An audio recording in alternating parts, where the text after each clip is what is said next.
अपराजिता जी बोलेंगी सब ठीक है।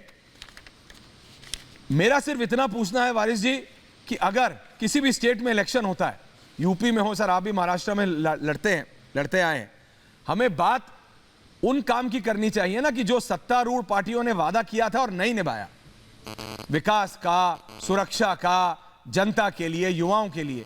हम बात करें हिंदुत्व में फर्क की, हम बात करें किसी भी धर्म को आतंकवादी संगठनों के साथ जोड़ने की, तो वो जानबूझ के डिस्कोर्स को चेंज करने की कोशिश है ना। वो जानबूझ के आपकी और हमारी बहस में विकास की बात ना हो, काम की बात ना हो, हिंदू मुसलमान की बात हो, उसको जोड़ने की कोशिश है। वारिस जी, वारिस पठान और अपराजिता सारंगी जी। देखिए ऐश्वर्या, मैंने आपकी कमेंट्री पिछले 20 मिनट से सुन रहा हूं, अच्छा कमेंट्री देते हैं सर। आप तो 7:15 जुड़ने वाले थे। 2014 के पहला पूरा हिंदुस्तान एक जंगल था, पूरा हिंदुस्तान 2014 के पहले एक पूरा जंगल था, और किसने कहा? बीजेपी ने 2014 से आके विकास किया और रास्ते वगैरह सब बन गए।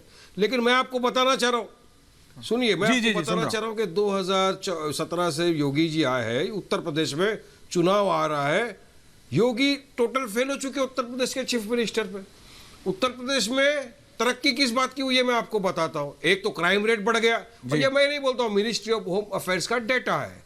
कस्टडियल डेथ बढ़ गई है, 15 लोगों की जान चले गई सिर्फ 1 साल में पुलिस कस्टडी में, और 450 लोगों की जानें चले गई है जेल कस्टडी के अंदर। जबकि सुप्रीम कोर्ट ने गाइडेंस दिया था, आदेश दिया था कि उत्तर प्रदेश में नहीं पूरे देश में हर पुलिस स्टेशन में सीसीटीवी कैमरे होने चाहिए।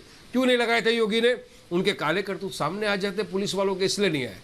योगी ने ठोक डालूंगा वाला पॉलिसी को और बढ़ावा दे दिया। योगी जी ने वही बहुत बड़ा काम किया, उन्होंने ठोक डालूंगी वाली पॉलिसी इतनी चली कि आज उनके पुलिसकर्मी किसी के नहीं सुनते, कायदा कानून का पालन नहीं करते, बच्चों को उठा के लाया जाता है, खोटे केस के अंदर उनको मार दिया जाता है, फिर दिखाते हैं कि आत्महत्या कर ली, खास तौर से अल्पसंख्यक के बच्चों के साथ। योगी जी ने तीसरी तरक्की की कोरोना काल में, आपने हमने सबने देखा ना ऐश्वर्या, कितने तरक्की की। हजारों लोगों की लाशें गंगा के घाट पे तैर रही थी, जिनको ऑक्सीजन नहीं मिला, जिनको हॉस्पिटल नहीं मिला, वो बेचारे बिना हॉस्पिटल, बिना ऑक्सीजन, बिना हॉस्पिटल के मर गए थे, उनकी लाशों को कुत्ते नोच के खा रहे थे।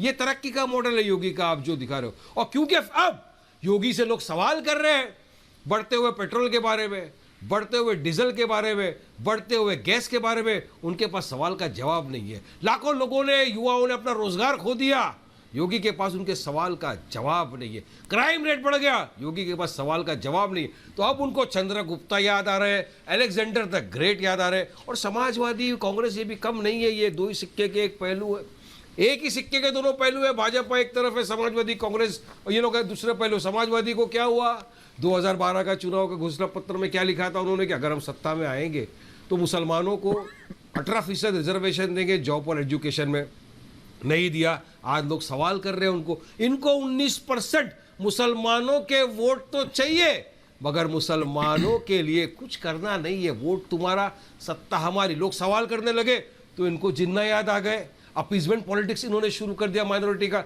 जबकि मुझे यकीन है कि उत्तर प्रदेश का और देश के मुसलमानों को जिन्ना से कुछ लेना देना नहीं है। हम जिन्ना की 2 नेशन थ्योरी को ठुकरा के हमारे महान देश भारत में बाय बर्थ और बाय चॉइस रह रहे हैं।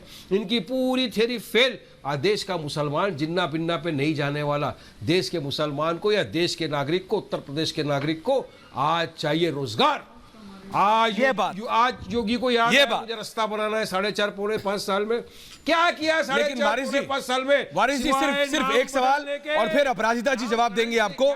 सिर्फ एक छोटा सा सवाल और फिर अपराजिता जी जवाब देंगी। मेरा सिर्फ एक सवाल, जब आप यहां डिबेट में शुरू में आप ये कह सकते हैं कि मुसलमानों को, भारत की जनता को, उत्तर प्रदेश की जनता को इन चीजों से फर्क नहीं है, उसको नौकरी चाहिए, उसको काम चाहिए, जो उससे वादा किए वो उसको वादा खिलाफी नहीं, वादा की पूर्ति चाहिए।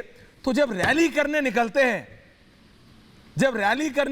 पठान साहब सुन लीजिए, पठान साहब जब रैली करने निकलते हैं तो मेरठ से मुजफ्फरनगर याद आता है। ये सारी चीजें जो आप टीवी पे बैठ के बोल रहे हैं, इनका तो मेंशन भी नहीं होता। पठान साहब, मेरी दिक्कत उससे है कि जब जनता के बीच जाते हैं तो ये सब भूल जाते हैं। शायद मैं आपको करेक्ट करना चाहता हूं। जी प्लीज बोलिए, प्लीज। नहीं करेक्ट करना चाहता हूं। शायद आपने हमारी रैली और हमारी स्पीच देखा ही नहीं है ऐश्वर्या साहब। लाइव चलता है सर। निकालिए असद साहब ने जो इतनी सारी रैली की, स्पीचेस किए, उसमें जरा सा देख लीजिए ऐश्वर्या साहब, एक आधा एक घंटा निकाल लीजिए, बहुत सारा ज्ञान मिलेगा आपको, आपको पता भी चलेगा हम किन मुद्दों पे उत्तर प्रदेश में चुनाव लड़ने के लिए पहुंचे हैं। हमारी हिस्सेदारी की लड़ाई है, जो इतने वर्षों से 19% मुसलमानों ने वोट देके इनको सत्ता में बिठाया, मगर आज मुसलमानों का राजीता जी सुन रहे, तो हम हमारे अधिकार की, हमारे हक की लड़ाई लड़ने निकले। हम भी चाहते हैं कि हमारा रिप्रेजेंटेशन हो, पॉलिटिकल रिप्रेजेंटेशन होना जरूरी है किसी भी कौम का। हम भी चाहते हैं कि पॉलिटिक्स में भी हमको हिस्सेदारी मिले, हमारे में भी लोग बन के आए, लीडर बने, डिप्टी चीफ मिनिस्टर बने, मिनिस्टर बने, बनना चाहिए ना, क्योंकि इतने वर्षों से ये लोगों ने तो कुछ नहीं किया, चाहे समाजवादी हो, चाहे भाजपा। जवाब आ रहा है, सरकार जवाब आ रहा है, वारिस जी जवाब आ रहा है, भाजपा बीजेपी के सांसद है, जवाब दे रही हैं आप, सरकार है, वो तो कुछ अब आपको काउंटर कर रही है, जवाब दे रही है। मैम फ्लोर इज योर्स, और फिर बाकियों के पास आ रहा है। अपराजिता सारंगी जी जवाब दे रही हैं। मैम, आप सबको मेरा नमस्कार। मैं जो वक्तव्य रखूंगी उसके दो भाग होंगे। सबसे पहले मैं कांग्रेस की संकुचित विचारधारा के विषय में जरूर कहना चाहूंगी, क्योंकि मुझे लगता है हजारों लोग हम सबको देख रहे हैं। पिछले कुछ दिनों से कांग्रेस नेताओं में हिंदू और हिंदुत्व की परिभाषा बड़ी अपनी संकुचित विचारधारा के आधार पर देने के लिए होड़ मची हुई है। सबसे पहले हमने सलमान खुर्शीद जी को सुना, पढ़ा भी, उनकी किताब भी पढ़ी, 300 पृष्ठ की किताब है और जिसमें 113 पृष्ठ आप सब पढ़े। रशीद अलवी को भी सुना, उन्होंने राम का नारा देने वालों को निशाचर कहा। और उसके बाद राहुल गांधी जी आए, उन्होंने सलमान खुर्शीद जी के वक्तव्य का समर्थन किया, हिंदू हिंदुत्व की परिभाषा का समर्थन किया, और अब है मणिशंकर अय्यर की बारी। तो मुझे लगता है कि कहीं ना कहीं ये जो पाकिस्तान को प्रसन्न करने की होड़ में कांग्रेस लगी हुई है, इसकी हम घोर निंदा करते हैं। और मैं उत्तर प्रदेश की बात जरूर करूंगी, विकास की राजनीति की बात जरूर करूंगी, आदरणीय योगी जी की उपलब्धियों की बात जरूर करूंगी, लेकिन उसके पहले मैं जरूर कहना चाहूंगी कि हमारे प्रधानमंत्री श्री नरेंद्र मोदी जी 130 करोड़ लोगों की बात करते हैं, उसमें हिंदू भी हैं, मुसलमान भी हैं, अन्य जाति धर्म के लोग हैं। उनके हर एक भाषण को आप सुने, वो कभी नहीं करते 80% हिंदू, वो कहते हैं 130 करोड़ जनता जी। और दूसरी बात, हम सबका मेरुदंड है एक ही मंत्र, वो है सबका साथ, सबका विकास और सबका विश्वास। हम 100% भारतीयों की बात करते हैं, ये रही पहली बात। और जहां तक योगी जी की उपलब्धियों का सवाल है, तो मैं कह दूं कि फहरिस्त बहुत लंबी है, लेकिन अगर मुझे आप पूछे एक देश के नागरिक होने के नाते पहली उपलब्धि अगर मैं कहूं तो मैं कहूंगी, इन्होंने जिस तरह का दमन कार्य माफिया लोगों पर किया, मुझे लगता है वो प्रशंसनीय है। माफिया कभी चलाते थे सरकार और आज जब्त है उनका कारोबार, अगर मैं कहूं तो अत्युक्ति नहीं होगी। जब 2017 में आदरणीय योगी जी आए तो उन्होंने 25 माफिया की तालिका बनाई और उसके बाद आप विश्वास नहीं करेंगे, अल्प दिनों में 11.5 अरब रुपए अपराजिता जी वो तो कहते हैं कर लिए गए। इसके अंदर भी हिंदू मुसलमान है। राज था। अपराजिता जी उसका तो काउंटर ये आता है कि उसके अंदर भी हिंदुओं को छोड़। मैं ये कह रहा हूं अपराजिता जी, मेरा आपसे भी ये सवाल है कि अगर नहीं, मेरा ये सिर्फ कहना है कि अगर विपक्ष